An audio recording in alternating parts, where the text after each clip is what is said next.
Assalamualaikum warahmatullahi wabarakatuh. Halo anak-anak Indonesia, halo anak-anak Kabupaten Agam. Kembali lagi di podcastnya Forum Anak Kabupaten Agam. Jadi di podcast pada kali ini bertemakan optimalisasi peran Puspaga dalam upaya preventif penanganan kekerasan perempuan dan anak di Kabupaten Agam. Jadi sebelum itu izinkan aku memperkenalkan diri ya Kak. Perkenalkan, nama aku Randy Gilandra. Aku di Forum Anak menjabat sebagai anggota Klaster 2. Nah, pasti teman-teman bertanya-tanya, kakak cantik yang di samping kita ini siapa sih? Kakak manis yang di samping kita ini siapa sih? Nah, silakan Kak memperkenalkan diri.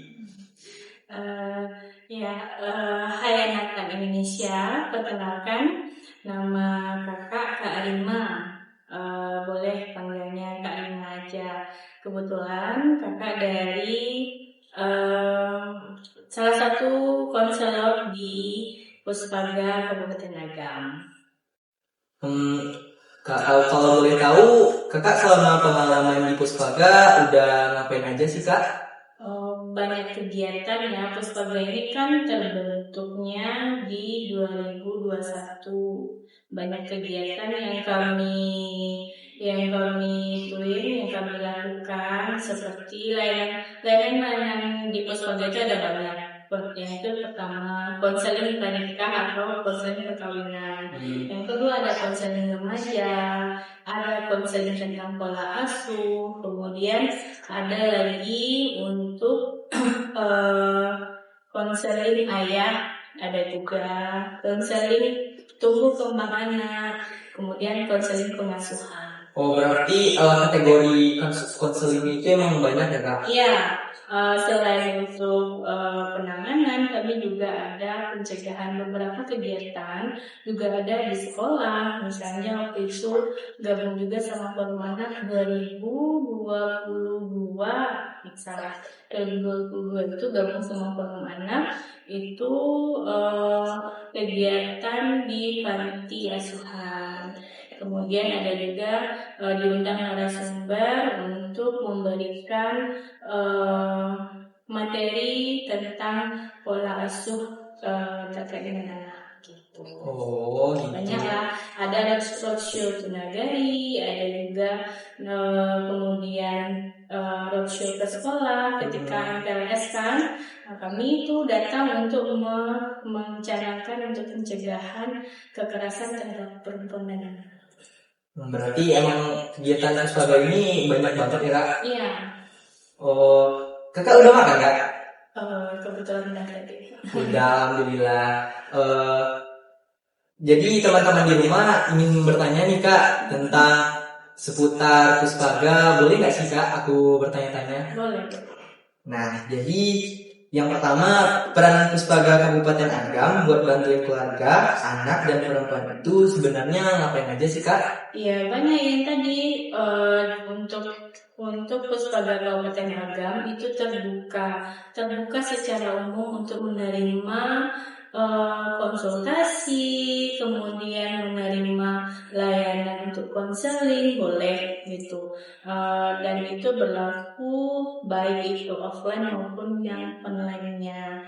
Di online-nya juga ada hotline pengaduan, boleh nanti akan di-share, boleh WA kapanpun, boleh gitu. Karena kan Agam ini kan luas, nggak semua orang bisa datang ke kantor, nggak semua orang bisa datang ke tempat nonton Puspaga.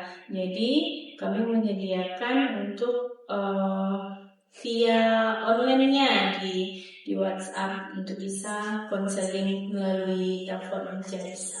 Iya, berarti kalau misalnya untuk offline-nya teman-teman yang di rumah bisa datang ke sini ya? Boleh datang. Nanti ketika datang, kalau misalnya kami ada kegiatan, nanti dijadwalkan ulang lagi gitu. Berarti ya harus janji dulu Kak? Iya, enggak sih kalau ready di kantor, kaminya lagi nggak ada kegiatan, boleh langsung.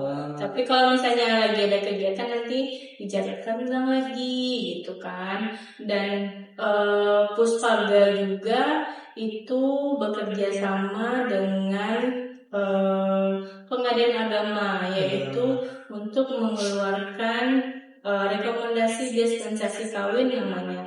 Rekomendasi dispensasi kawin ini biasanya diminta oleh Kementerian Agama untuk anak-anak yang belum umur 19 tahun yang akan menikah. Jadi perlu melakukan konseling dulu di sini, kemudian melakukan bagaimana kesiapannya untuk bisa menjalani rumah tangga. Oh gitu ya Kak. Ya kan karena kan kebanyakan kan orang belum tahu karena tentang Puspaga itu kerjanya ngapain sih. Padahal kan Puspaga itu layanan keluarga yang dibentuk pemerintah. Iya benar. Jadi kan biar masyarakat tahu juga kan kerja Puspaga itu gimana. Jadi masyarakat juga tahu bahwa ada layanan gratis di Kabupaten Agam ini. Iya, sebenarnya untuk 1 sampai 3 tahun awal pembentukan Puspaga itu aktif. Karena kenapa aktif itu kami kan juga gabung sama kegiatan Formanat, kemudian gabung lagi dengan kegiatan untuk PLS ketika kami diundang sebagai narasumber itu Puspaga juga kami promosikan untuk bisa melakukan konseling karena kan di masyarakat yang sekarang tergantung pola pikir orang tuanya bagaimana. Kadang menganggap kenakalan remaja itu biasa saja gitu, tidak menganggap itu hal-hal yang perlu dikonsultasikan, yang perlu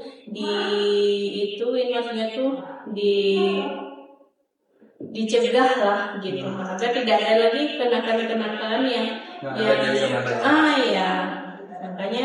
makanya untuk bisa mempromosikan Puspaga ini dan sadar akan kesehatan mental anak dan keluarga, itu tuh perlulah sebenarnya wadah seperti ini kita promosikan karena bukan hanya permasalahan anak aja yang bisa Puspaga ini. Misalnya nih ada ibu di rumah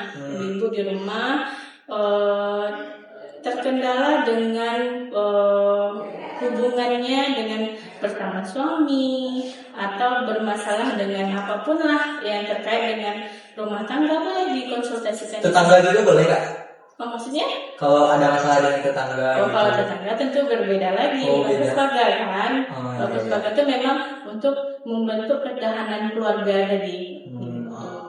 Bagaimana sih kita sebagai ibu, sebagai ayah dan sebagai keluarga bisa membentuk ketahanan keluarga agar keluarga yang kita ciptakan itu bisa menjadi keluarga yang nyaman, damai, aman dan tentram gitu bagi anak. Ketika ayah dan ibunya itu damai, tentram, itu akan berpengaruh juga pada anaknya. Nah, jadi teman-teman udah paham kan kalau di Kabupaten Agam ada tempat gratis buat masalah curhat. Kalau misalnya ada masalah keluarga, masalah parenting atau KDRT. Ini juga bisa jadi bahan evaluasi kita buat parent yang tertulis di aturan udah jalan atau belum di lapangan. Nah, jadi untuk pertanyaan selanjutnya, selama ini Puspaga Kabupaten Agam udah bikin program apa aja Kak? Atau kegiatan apa aja buat mencegah masalah kekerasan di keluarga, terutama ke anak dan perempuan?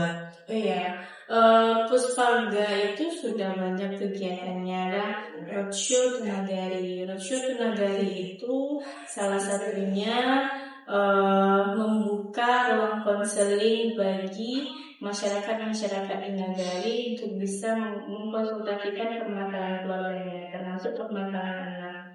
Dan ada juga Roadshow to School. Roadshow to School itu Puspaga Goes to School namanya. Goes to School. Puspaga Goes to School itu biasanya kami adakan ketika ada penerimaan siswa baru PLS. Itu kami mempromosikan Puspaga agar sekalian mengedukasi terkait dengan bagaimana menjadi remaja yang sehat tadi. Berarti kayak jadi kayak seputar edukasi. Kemudian ada lagi nanti Puspaga ketika ada bencana di negeri kita, Puspaga juga ikut sebagai ada program trauma healingnya gitu, bisa untuk mengedukasi anak-anak, kemudian menyembuhkan psikologis anak ketika misalnya di tempat yang bencana gitu kan. Ada nih nanti terjadi anak-anak yang memang traumanya lebih maksudnya itu berat, trauma berat. Itu nanti kami akan bentuk dari Puspaga ke UPTD-KPA, karena di Puspaga cuman untuk melayani untuk konseling saja. Tapi kalau sudah termasuk ke kekerasan, ada bentuk kekerasan di sana dan traumatis, itu PTD-KPA lagi. Berarti beda lagi ya. Rujukannya ke PTD-KPA. Pencegahannya di Puspaga, kemudian nanti penanganannya di PTD-KPA.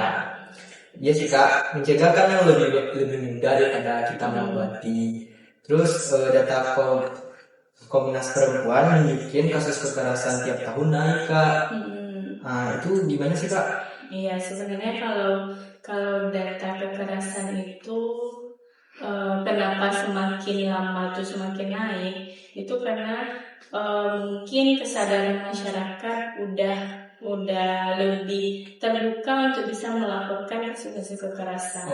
Sebenarnya kekerasan ini dari dulu sudah banyak juga kan, tapi banyak yang tidak dilaporkan, kemudian tidak ituin sama orang tuanya kadang.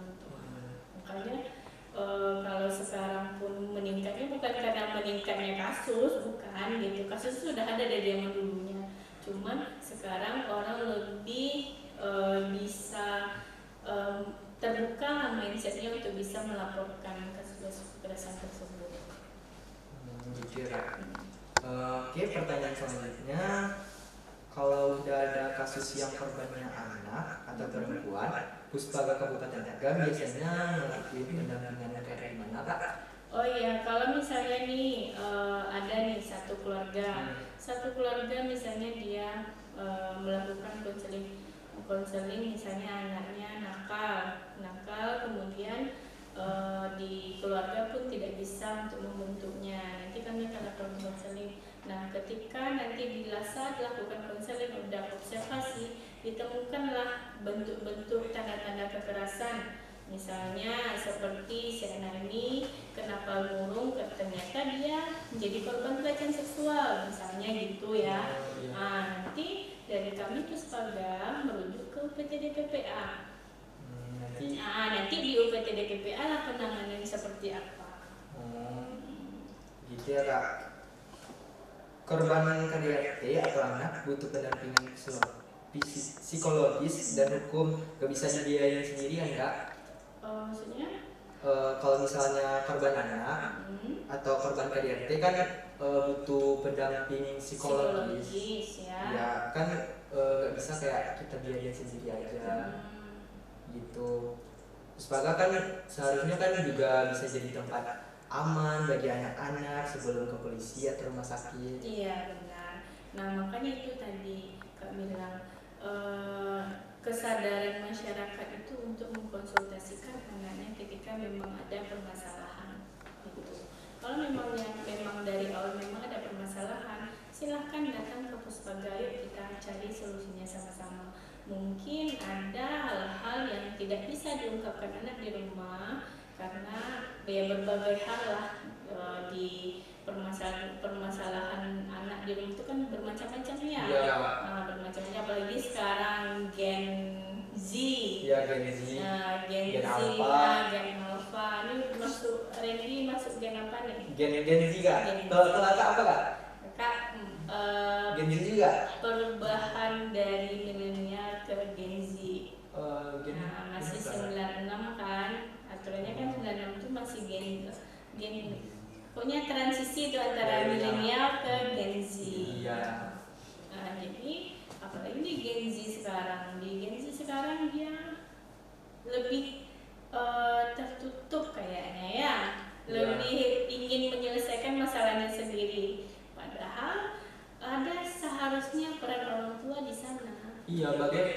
Padahal kan sampai ada loh Kak yang sampai bunuh diri Iya, gara-gara makanya menutupi itu. makanya ketika ada kasus nih, ada anak kelas 5 SD terbesit niat untuk bunuh diri. Iya. Nah, itu karena apa? Karena tadi eh, satu, perkembangan teknologi itu kita tidak bisa memungkiri itu dong, perkembangan teknologi tadi. Yang kedua, kurangnya perhatian dari orang tua gitu. Kurangnya perhatian dari orang tua, kemudian lingkungan masyarakat di sekitar pun tidak memperhatikan dia dong gitu. Masa gara-gara tidak dibelikan alat tulis, tidak bisa membelikan alat tulis, jadi untuk bisa ada niatnya untuk bunuh diri. Sampai pikiran dan pikiran. Iya, makanya hal-hal seperti inilah makanya harusnya bisa dibuka pemikiran masyarakat gitu. Karena pola asuh yang diterapkan kepada diri sekarang tidak bisa diterapkan kepada seperti anak-anak yang lahirnya di tahun 90-an. Tidak mau. Udah beda banget Kak. Iya, kalau tahun 90-an dia masih berkutat kepada aturan orang tua. Kalau sekarang kan anak-anak sekarang sudah tahu aturan, sudah terbuka secara pemikiran. Nah, orang tua harusnya seperti itu juga gitu. Harus bisa membawakan membawakan gimana caranya untuk menanggulangi, maksudnya itu menghadapi perilaku yang ada di gengsi sekarang. Gitu, makanya adanya Puspaga ini supaya ada wadah bagi masyarakat agar masyarakat itu bisa aware, bisa peduli. Sedikit saja perubahan anak itu perlu diperhatikan. Apakah ada yang salah sama kita? Apakah ada yang salah dengan lingkungan rumah kita? Itu yang perlu. Gitu. Berarti setiap tumbuh kembang anak itu sebagai orang tua kita harus memperhatikan sekali. Iya benar, karena bagaimana anak di masa depan itu tergantung orang tuanya. Gitu. Misalnya nih, Randy sekarang umur berapa? Umur aku 16 Kak. 16 tahun.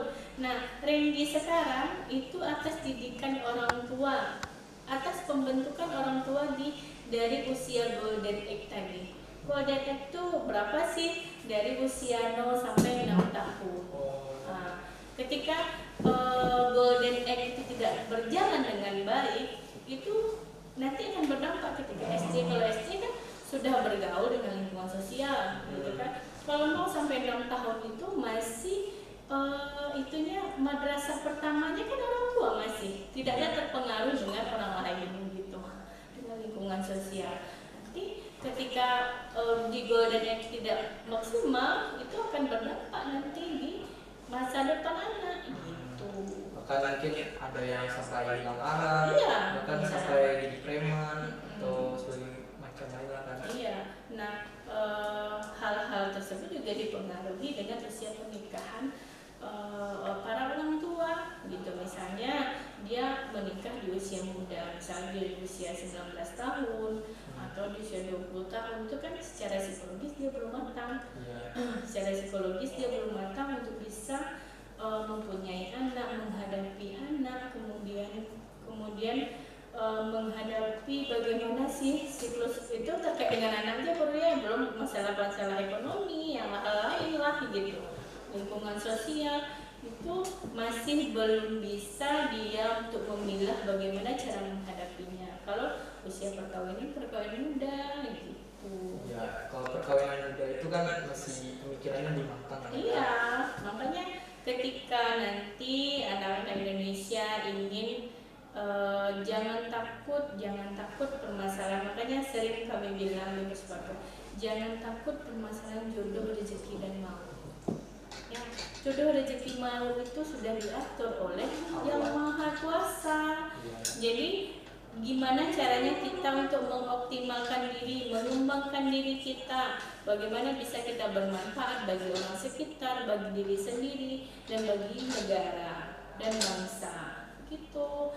Makanya tidak ada tuh istilah kalau di anak-anak tahun 90-an kan banyak juga nih sekarang yang belum mau menikah karena itu pemikirannya gitu. Ada malahan yang umur 30 belum menikah karena itu Kalau anak-anak sekarang kan enggak, dia ingin menikah cepat, pengen rumah tangga yang bagus, tapi persiapan diri tidak ada. Makanya ketika ingin merencanakan sesuatu, ingin merencanakan masa depan, lihat dulu kemampuan diri kita seperti apa sih, baik itu laki-laki dan perempuan. Tidak hanya laki-laki saja yang harus diberikan, maksud itu dipenuhi dengan ilmu, perempuan juga seperti itu. Harus mencari ilmu. Iya, mencari ilmu sebanyak-banyaknya, mencari kegiatan, mencari maksudnya itu ada keterampilan yang kita bisa punya. Karena zaman sekarang tidak hanya bisa suami saja bekerja, istri pun harus seperti itu. Lalu kalau misalnya kekerasan terjadi lagi, gimana sih Kak? Misalnya kayak kekerasan itu terjadi, ada tindakan KDRT-nya di rumah tangga. Itu sebagai ngapain Kak? Sebenarnya kalau untuk KDRT, untuk kekerasan yang sudah terjadi ya, itu ranahnya di UPTD PPA. Ya, UPTD PPA ketika sudah ada kekerasan atau indikasi kekerasan di sana, itu memang itunya ranahnya sudah PTD PPA lagi gitu. Tapi Puspaga bisa membantu untuk merujuk kasus ini kepada PTD PPA dengan apa? Dengan yang itu tadi, dengan ketika ada yang konseling, misalnya ingin melakukan konsultasi, kami akan konseling dan melakukan observasi apakah ada tanda kekerasan. Oke, kalau ada tanda kekerasan nanti ranahnya di PTD PPA. Tapi kalau masih bisa untuk tidak ada tanda kekerasan di dalam permasalahan itu, masih bisa Puspaga melakukan konseling apa yang perlu diperbaiki, apa yang perlu diperbaiki terhadap anak dan suasana rumah gitu. Nah, untuk konseling remaja itu bukan hanya remaja saja yang dikonseling, orang tuanya wajib juga. Bahkan kalau anak-anak SD udah ada belum Kak yang sampai ke Puspaga ini?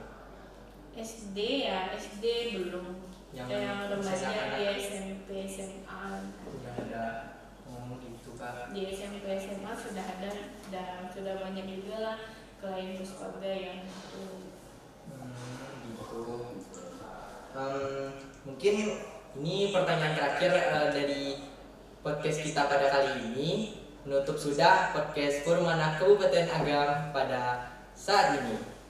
Saya Randy Cidendra dan Kak dan narasumber kita Kakak Rima pamit undur diri. Wassalamualaikum warahmatullahi wabarakatuh.